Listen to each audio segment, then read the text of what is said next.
Welcome to Buckeyes Tomorrow Morning for Sunday, October 1st. I'm your host, Tom Orr. The Maryland game is in 6 days. The game against Michigan in 55 days.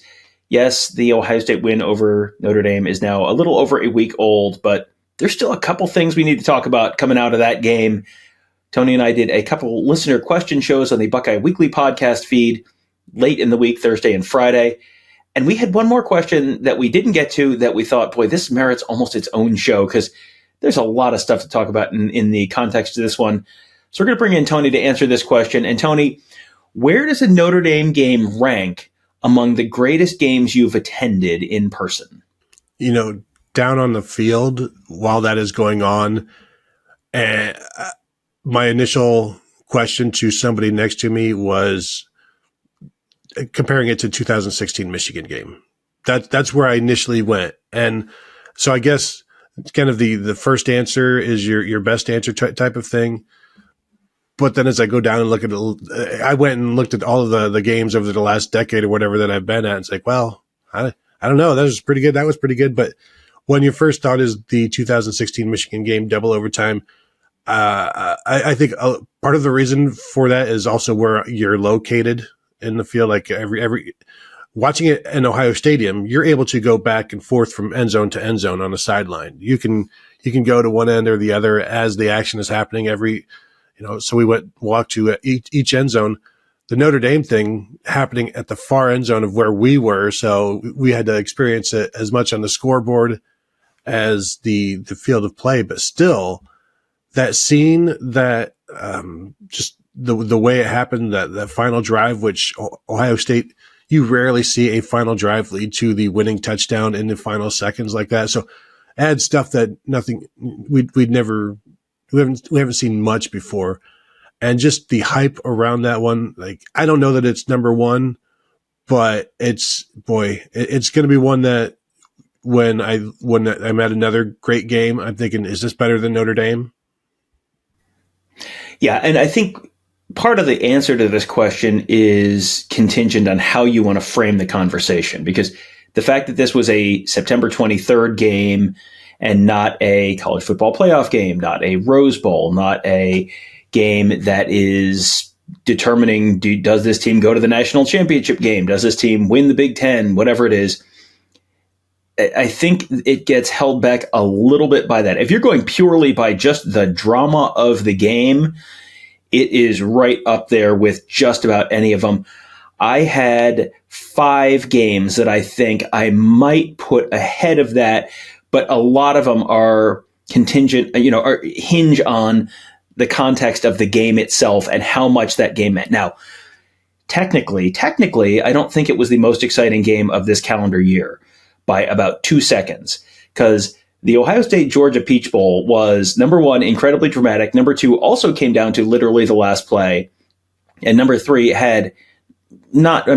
technically just had a berth in the national championship game hanging in the balance. Really, looking back, that was the national championship game. Ohio State missed the national championship by one kick at the end of that Peach Bowl, because that's the first ever national championship game bye that any team has ever gotten, getting to play TCU. So I think that Georgia game is up there, just because of the stakes. I think that's got to go ahead of the Notre Dame game. What about the Clemson game, the Fiesta Bowl in 2019? And I promise, friends, there are Ohio State wins on this list as well. I'm just kind of going backwards chronologically, but the way that Fiesta Bowl ended with the interception by Justin Fields, Clemson having gone down the field and scored the go-ahead touchdown right before that. 2 teams that were just right at the absolute top of the sport. 2 teams that, if you look back, I think at the time we felt like these might be 2 teams that win the national championship in just about any other year, and neither of them won the national championship that year because they had the misfortune of playing the same sport as Joe Burrow. That, to me, I think, the drama was there as well. Obviously, Ohio State fans didn't enjoy it as much, but the stakes were higher. I mean, what about the 2 of those? Because those 2 both jumped out to me as, because of what was on the line, every bit as dramatic as the Notre Dame game. The quality of play in those 2 games is higher, and especially the Georgia game, that was 2 heavyweights throwing everything they had at each other, connecting, and then still firing back at each other. So to me, like that one it had drama, it had meaning, it had execution and stellar play, outstanding play, big plays, comebacks. The Clemson, there is obviously drama there as well, losing J.K. Dobbins and then him coming back, but the execution wasn't as good as the Georgia game. What about the Rose Bowl against Utah, which that had a ton of drama. It's just the Rose Bowl, but that was a comeback for the ages. And some of these games, we can maybe judge based on the post game show that we do and the number of people and how long it goes. And that Rose Bowl post game was, that was a scene, and that entire game was a scene.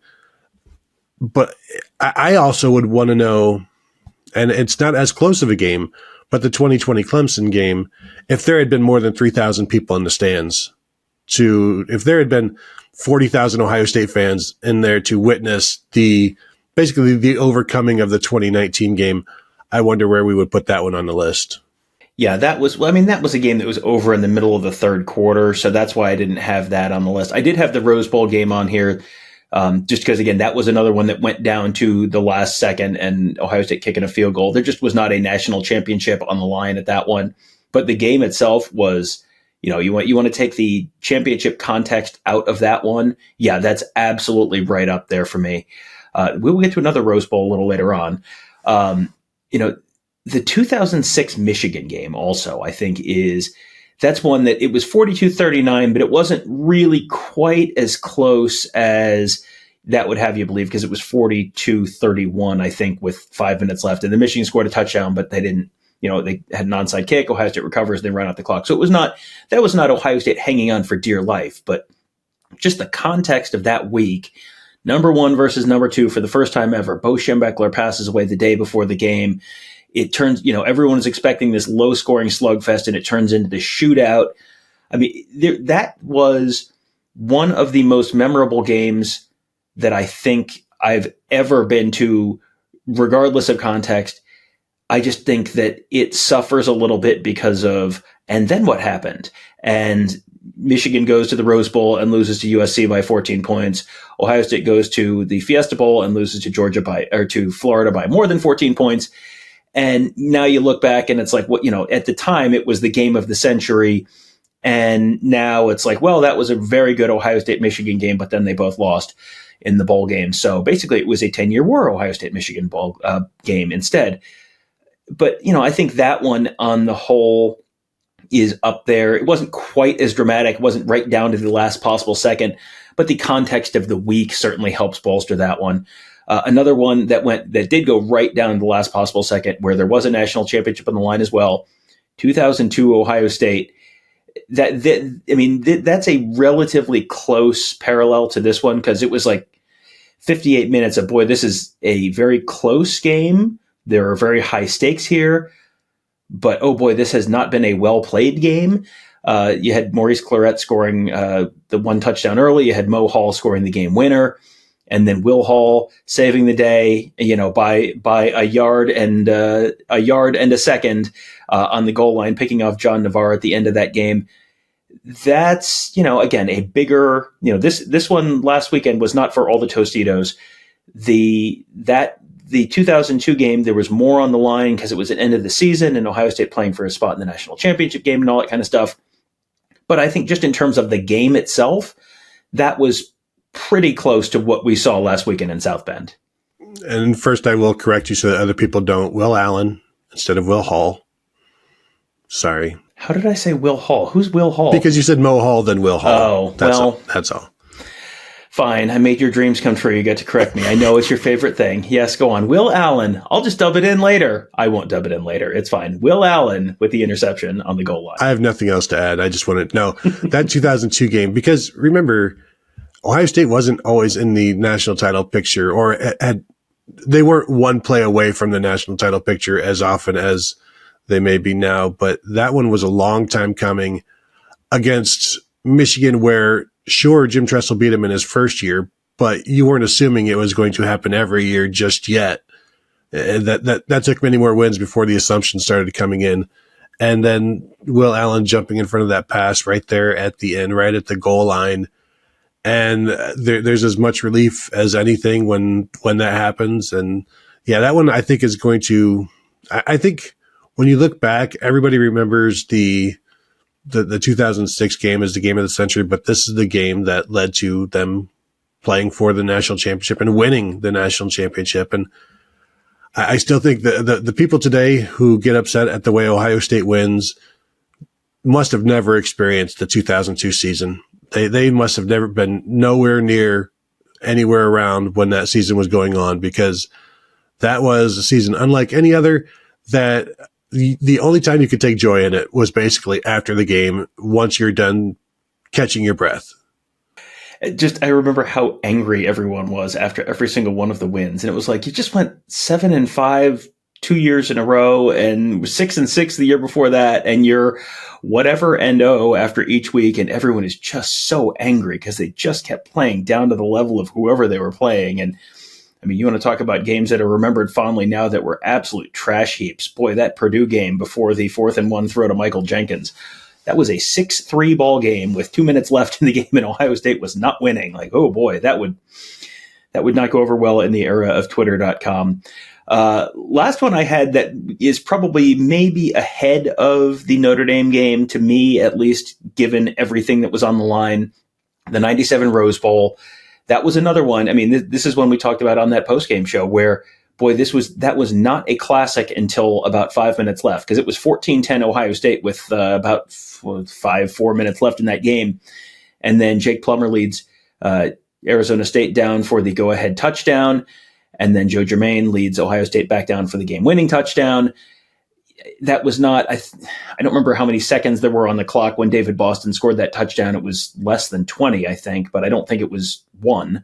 So yeah, that was a game where if Joe Germain does not lead that drive, Arizona State is the national champion of the 1996 college football season, because Florida State was unbeaten and Florida just had a rematch with them in the Sugar Bowl and just annihilated them. They played it was 52-20. But walking out of the Rose Bowl, there was a strong case that if Florida beat Florida State, but it was close, that Ohio State could have won the national championship themselves. That is something that, I was on a plane back from the Rose Bowl and the pilot was on there announcing the scores, and people were cheering as Florida was taking an early lead. And then the cheers got a little less loud as Florida's lead got bigger and bigger and bigger. And everyone kind of went, oh, okay, so Florida's going to win the national championship. I think Ohio State finished with 1.5 votes in the AP poll or something like that year. But yeah, that was that was one where there was so much on the line. It was such a dramatic finish that just because of what was on the line, that probably finishes ahead of Notre Dame. But again, that's one of the great wins of all time in Ohio State football history. So, that finishing ahead of last weekend's game does not diminish the shine of the win over Notre Dame at all. A couple others I had in here, Tony, and I'll work myself backwards here. We talked about the Rose Bowl already against Utah. 2017 Penn State. That's one that probably diminishes a little bit based on what happened the next week. But man, that was an incredible comeback and an incredible atmosphere. 2011 Wisconsin, just in terms of the last minute dramatics. Hey, got them bowl eligible, Tony, and that's all that matters. 2005 Michigan, again, not a national championship team, but was that was a dramatic last minute win for the Buckeyes up in Ann Arbor. And the last one, and how I love to end on a high note, Tony, 1997 Michigan. I mean, that was a game that was, I don't remember how that game ended. I assume Michigan ran out the clock. I don't remember a dramatic last second Ohio State drive on that one. And I was trying to look it up and couldn't find it on Michigan's website as we were talking earlier. But, that was one where both teams were top, I think, 4 going into that game. And Michigan jumps out to a 20-0 lead, and Ohio State comes back and cuts it to 20-14. And, it was, and Michigan, everyone remembers that as an incredible Michigan team. I think Michigan ran for 42 yards or something like that in that game. That was a game where Ohio State was very much in it and just couldn't quite finish the drill. but there was, that was one where there was a lot on the line, and it was not one that ended the way Ohio State fans would have wanted, but that was also a pretty dramatic game one of the better ones and more dramatic ones that I've been to over the years. Yeah, 20-14. Looking at it right now, that one was. I always have this memory of people destroying Stanley Jackson for this game, but I always have the memory of he's the one that kept them in it with his running. But I also believe he threw 2 interceptions in that one. And in terms of the last drive, Ohio State went 3 and out with 1:35 to go and started off with a first down sack. Like that was one of the reasons, not that reason, but like in the Rose Bowl, that comeback, that drive down the field was something that we didn't see Ohio State do. We didn't see him do it. Bobby Hoying didn't do it in 95 to beat Michigan, through an interception there. We obviously didn't see it 2 years later when Joe Germain is trying to drive down the field and complete a drive against Michigan State. It was just something that we're not accustomed to seeing, and you see before and after, still not necessarily accustomed to seeing it. And for that to happen, and one, you win the Rose Bowl, 2, you do it in a way that just hasn't happened in a while. That one is still that season is still seen as very special. That's a successful season in Ohio State lore, more successful than the 2021 season by far for whatever reason. I will also, I'll throw in the 2017 Penn State game that one at home, then the 2018 at Penn State rather, with that kind of comeback, the throw Dwayne Haskins to Ben Victor, and that comeback there was crazy. And then one of the surreal games, Tom, that we watched, 2018 at Maryland, when you're down there waiting for this 2-point conversion is going to decide whether Ohio State wins or loses against Maryland. Yeah, you know what? The 2018 Penn State game is a great shout, because that was a game that's a game that just kind of gets completely forgotten, because that was an Ohio State team that, you say 2018 and people either say Purdue or Michigan. Those are the 2 games you remember from that season. But man, that Penn State game, they were down 9, something like that in the fourth quarter. And we've told the story many times on various shows over the years of being in the tunnel and just hearing cheers and going, what's happening? And Ben Victor all of a sudden popping out in the end zone in front of us and say, oh, hey, look, Ben Victor. And then KJ Hill, of course, with the game winner on that one. And yeah, the Maryland game, that was, classic probably isn't the right word on that one, but yeah, I mean, it was triple overtime, double overtime. Dwayne Haskins had 3 rushing touchdowns in that one, 52-51. And yeah, that 2-point conversion attempt happened right in front of me. And there was a time I was shooting photos, and as the ball was released, I thought, oh my goodness, they are about to lose this game. And it just led the receiver a little too much, but it was a little too close for comfort, but definitely not as much on the line there as there was in South Bend last weekend. So yeah, so this is, I guess, the big takeaway on this show is, if we're putting this game, last week's game, in the context of some of the other games we've talked about here, it's a pretty consequential game in the history of Ohio State football. And unlike many of the ones that we talked about, especially ones that I talked about, because Tony tries to balance out my balance of the games. Unlike many of those, the Buckeyes won, so the Buckeyes remaining undefeated, and good news, they get to play Maryland again. However, actual good news, they get to play Maryland at home next weekend, not in College Park. So that will probably help them as they head into next weekend against the Terps. So we'll be there for that one. We'll have full coverage all week. Leading up to that, we'll be talking to Ryan Day on Tuesday, some of the Buckeye players on Wednesday, back into our usual game week routine as we head into the Maryland game. So make sure you check us out at BuckeyeHuddle.com. Should be a busy week there as we preview that Maryland game, heading into the second month of the college football season. Yes, it is October already. I don't know how this has happened, but if it's October, it can only mean we're getting into the heart of conference football season, and it would be a great time to be joined as a member of BuckeyeHuddle.com. Also be a great time to make sure you are following us, subscribe to us, and getting notifications from us on YouTube at youtube.com/BuckeyeHuddle, and also You can find us on Facebook. If you're a Facebook type, you can find us at facebook.com/Buckeye Huddle as well. That will do it for today. Thank you guys all for joining us. Have a great day. We'll talk to you tomorrow.